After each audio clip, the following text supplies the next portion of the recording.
उस वक्त वो एक कम सिन और कलीबुल बुलूग लड़के थे।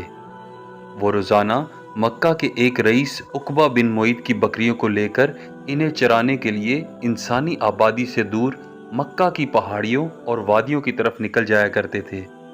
इनका नाम अब्दुल्ला और इनके वालिद का नाम मसूद था, लेकिन आमतौर पर लोग इन्हें इब्ने उम्मे अब्द कहकर पुकारा करते थे। कमसिन अब्दुल्ला नबी करीम सल्लल्लाहु अलैहि वसल्लम की बातें अक्सर सुना करते थे, जो कुरैश में अपनी नबूवत का ऐलान कर चुके थे। मगर एक तो अपनी कम उम्री और दूसरा आबादी से दूर होने की वजह से इस पर खातिर ख्वाह तवज्जो नहीं कर पाते थे। इनका तो रोज़ का ये मामूल था कि सुबह मुंह अंधेरे उकबा बिन मुइत की बकरियों के साथ निकल जाते और वापस तब आते जब तारीकी पूरी तौर पर फिजा को अपनी स्याह चादर में छुपा लेती थी। एक रोज़ अब्दुल्ला बिन मसूद ने दूर फासले पर दो आदमियों को अपनी तरफ आते हुए देखा, जो थकावट से निढाल होने की वजह से बहुत आहिस्ता आहिस्ता चल रहे थे और शिद्दत प्यास के मारे इनके होंठ और हल्क सूख कर कांटा हो रहे थे। वो दोनों इनके करीब पहुंचकर रुके और इन्हें सलाम किया और बोले, लड़के, हमारे लिए इन बकरियों का दूध निकालो, जिससे हम अपनी प्यास बुझा सकें और अपनी रगों को तर कर सकें।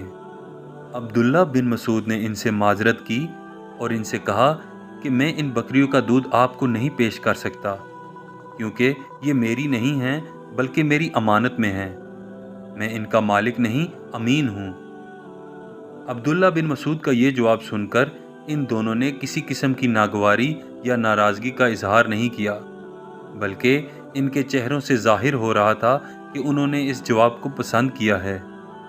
फिर इनमें से एक आदमी ने कहा, अच्छा, किसी ऐसी बकरी की निशानदही करो जिसने कभी बच्चा ना दिया हो। अब्दुल्ला बिन मसूद ने अपने करीब ही खड़ी एक छोटी सी बकरी की तरफ इशारा कर दिया।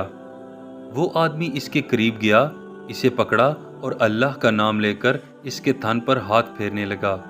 अब्दुल्ला बिन मसूद ने हैरत के साथ देखा और अपने दिल में कहा, ऐसा क्यों कर हो सकता है कि ऐसी बकरी कैसे दूध दे सकती है। लेकिन देखते ही देखते बकरी का थन फूलकर बड़ा हो गया और इसमें से तेजी के साथ दूध बहने लगा। दूसरे आदमी ने जमीन पर पड़ा हुआ एक प्याला नुमा गहरा सा पत्थर उठाकर इसे दूध से भर लिया। फिर इस दूध को इन दोनों ने पिया और अब्दुल्ला बिन मसूद को भी पिलाया। अब्दुल्ला बिन मसूद ने बताया कि अपनी आंखों के सामने आने वाले इस वाक़े पर मुझे यकीन नहीं आ रहा था। जब हम सब लोग अच्छी तरह से आसूदा हो गए तो इस बाबरकत शख्स ने बकरी के थान से कहा, सुकड़ जा, और वो सुकड़ते सुकड़ते अपनी असली हालत पर आ गया।